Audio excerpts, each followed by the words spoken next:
Apa yang membuat sebuah grup layak disebut sebagai yang terbaik?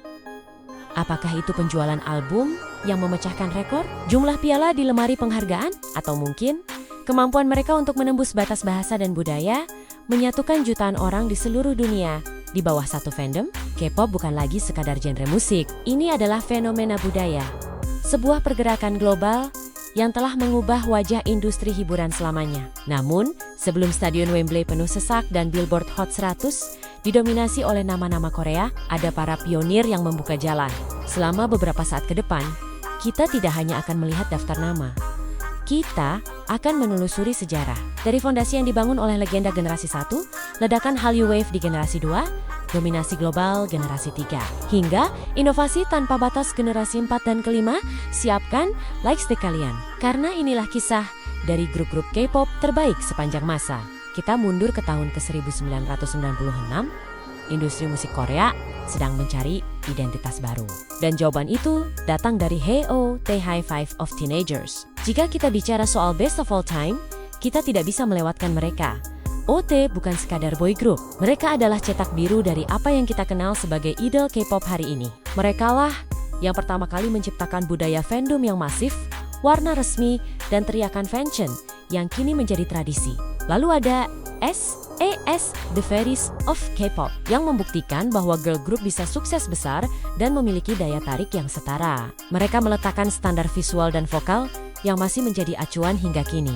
Namun, lompatan besar terjadi di awal tahun 2000-an dengan munculnya TVXQ di BSK. Sering disebut sebagai Gods of the East, TVXQ adalah grup yang menyelamatkan idola K-pop dari masa stagnan.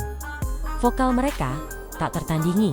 Harmoni a cappella, mereka menjadi legenda, tapi yang membuat mereka masuk dalam daftar terbaik adalah keberanian mereka menembus pasar Jepang. Tanpa kerja keras TVXQ yang memulai dari nol di Jepang, jalan bagi grup-grup setelahnya untuk konser di Tokyo Dome mungkin tidak akan pernah terbuka lebar. Masuk ke pertengahan 2000-an, kita menyambut apa yang banyak orang sebut sebagai The Golden Era. Disinilah K-pop mulai benar-benar mendunia. Kita mulai dengan Super Junior. Siapa yang tidak kenal? Sorry, lagu ini adalah virus yang menyebar ke seluruh Asia hingga Eropa. Super Junior membuktikan bahwa grup dengan banyak anggota bisa sukses. Dan mereka adalah raja variety show yang membuat K-pop terasa begitu dekat dan menghibur. Di sisi lain, ada Big Bang. Jika grup lain adalah idola yang dipoles sempurna, Big Bang adalah seniman yang pemberontak. Dipimpin oleh G-Dragon, mereka mendobrak aturan.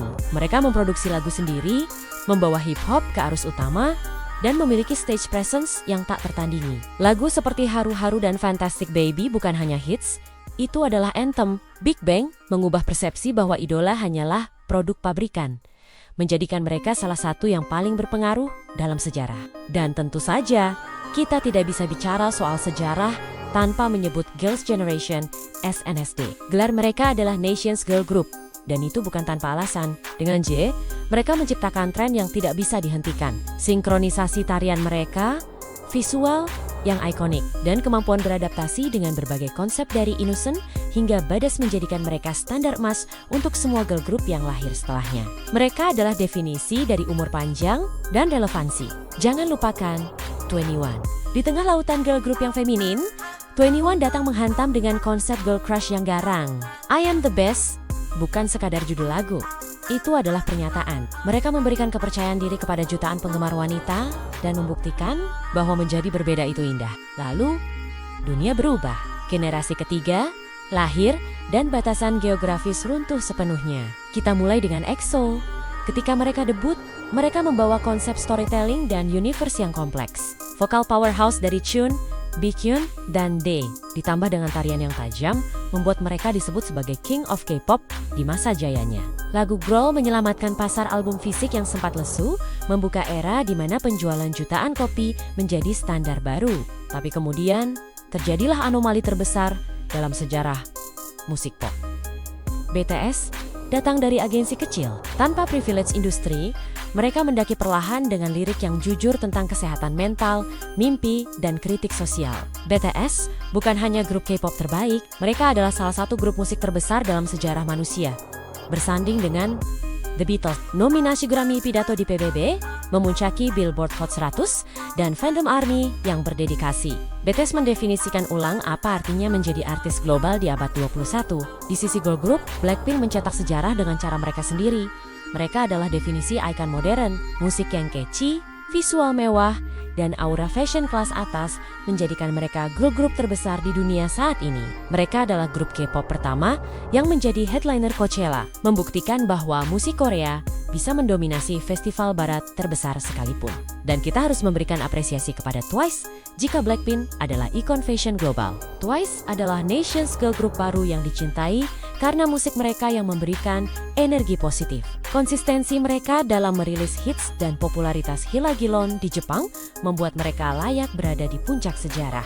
Serta 17, The Performance Kings, dikenal sebagai self-producing idols. Mereka membuktikan bahwa kekompakan 13 anggota dan keterlibatan langsung dalam musik adalah kunci umur panjang dan kesuksesan yang organik. Sekarang, kita berada di era generasi 4 dan ke-5. Standar sudah ditetapkan sangat tinggi oleh para senior, namun grup-grup baru ini tidak gentar. Stray Kids memimpin dengan genre malates mereka musik yang keras, bold, dan diproduksi sendiri oleh 3 era CH. Mereka mewakili suara anak muda yang ingin mendobrak norma dan sukses besar di pasar internasional. Sementara itu, NewJeans datang dan membalikkan semua tren. Di saat semua orang berlomba menjadi maksimalis, mereka datang dengan kesederhanaan, nostalgia Y2K, dan musik yang easily stunning. Dalam waktu singkat, mereka sudah disejajarkan dengan para legenda dalam hal dampak budaya. Ada juga aespa yang membawa konsep metaverse ke level selanjutnya, menggabungkan teknologi dan K-pop dengan cara yang belum pernah dilakukan sebelumnya. Menentukan siapa yang terbaik memang subjektif. Bagi sebagian orang, itu adalah TVXQ karena vokal mereka. Bagi yang lain, itu adalah Big Bang karena keberanian mereka. Atau BTS karena dampak global mereka yang tak terbayangkan. Namun, satu hal yang pasti, setiap grup yang kita bahas hari ini memiliki satu kesamaan. Mereka semua meninggalkan jejak. Mereka mengorbankan masa muda, meneteskan keringat dan air mata di ruang latihan, demi memberikan penampilan terbaik untuk kita. K-pop bukan hanya tentang musik yang bagus atau wajah yang rupawan. Ini adalah tentang koneksi, tentang bagaimana sebuah lagu bisa menyelamatkan hari seseorang di belahan dunia lain. Dan grup-grup inilah adalah arsitek dari kenangan indah tersebut. Siapakah grup terbaik sepanjang masa versi kamu? Tuliskan di kolom komentar, karena setiap penggemar memiliki pahlawannya sendiri. Terima kasih telah menonton. Sampai jumpa di video selanjutnya.